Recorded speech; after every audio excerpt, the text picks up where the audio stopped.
നമുക്കിത്ര വലിയ ടീം ലഞ്ചിന് പോയാലോ? അപ്പോൾ എൻ്റെ ഓഫീസ് ടീം ഇത്തിരി വലുതാണെന്ന് ഞാൻ നിങ്ങളുടെ അടുത്ത് ഓൾറെഡി പറഞ്ഞിട്ടുണ്ടല്ലേ. പഴയ വീഡിയോസ് കാണാത്തവരുണ്ടെങ്കിൽ ഒന്ന് പോയി കണ്ടിട്ട് വരും കേട്ടോ.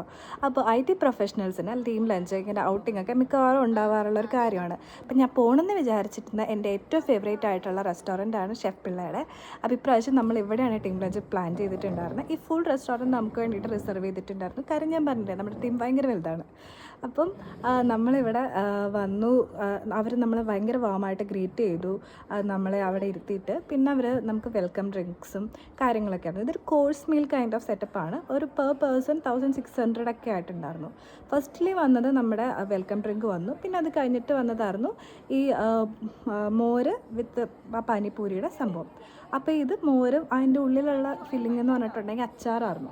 അതൊരു നല്ലൊരു ഇന്നോവേഷനായിട്ട് എനിക്ക് തോന്നി. അപ്പോൾ നന്നായിട്ട് എക്സ്പ്ലോർ ചെയ്യാൻ പറ്റിയ ഒരു പുളിപ്പ് കാര്യങ്ങൾ എരിവൊക്കെ വരുമ്പോൾ നല്ലതായിരുന്നു. പിന്നെ ഈ ചേട്ടനെ പറ്റിയിട്ട് എടുത്ത് പറയണം കേട്ടോ. നന്നായിട്ട് നമ്മളെ റിലാക്സ് ചെയ്യിപ്പിക്കാനുള്ള മ്യൂസിക്കായിരുന്നു. ചേട്ടൻ എല്ലാ ടേബിളിൻ്റെ സൈഡിലും വന്നിട്ട് ഇഷ്ടമുള്ള പാട്ടൊക്കെ നമ്മളെ കൊണ്ട് പറയിപ്പിച്ചിട്ട് പാടിത്തരുകയൊക്കെ ചെയ്തു. നെക്സ്റ്റ് വന്നത് പഴംപൊരി ചാട്ടായിരുന്നു. പഴംപൊരി ചാട്ടും കുഴപ്പമുണ്ടായില്ല. പിന്നെ അത് കഴിഞ്ഞിട്ട് വന്ന ഇഞ്ചിപ്പുളി ചിക്കൻ എനിക്ക് വലിയ കാര്യമായിട്ട് ഇഷ്ടപ്പെട്ടില്ല. കാര്യം ഇത്തിരി മധുരം ഉണ്ടായി. പക്ഷേ ഈ വേണാട് പാൽക്കൊഞ്ച് വളരെ നല്ലതായിരുന്നു. തേങ്ങാപ്പാലിൻ്റെ ഫ്ലേവേഴ്സ് ഇഷ്ടമുള്ളവർക്ക് ഈ വേണാട് പാൽക്കൊഞ്ച് നന്നായിട്ട് ഇഷ്ടപ്പെടും. പിന്നെ ഞാൻ ഏറ്റവും വെയിറ്റ് ചെയ്തുകൊണ്ടിരുന്നത് ഫിഷ് നിർവാണ കഴിക്കാനായിരുന്നു. കാര്യം ഞാൻ ഫിഷ് നിർവാണ ഓൾറെഡി ഉണ്ടാക്കിയിട്ടുണ്ടെങ്കിലും അത്ര വലിയ കാര്യമായിട്ട് എനിക്കതെപ്പോഴും ഒരു അടിപൊളിയാക്കാനായിട്ട് പറ്റിയിട്ടില്ല. പക്ഷേ ഇതൊന്ന് കഴിച്ചു നോക്കി കഴിഞ്ഞപ്പോഴാണ് എനിക്ക് ആ തേങ്ങാപ്പാലിൻ്റെ തിക്നെസ് കറക്റ്റായിട്ട് മനസ്സിലായത്.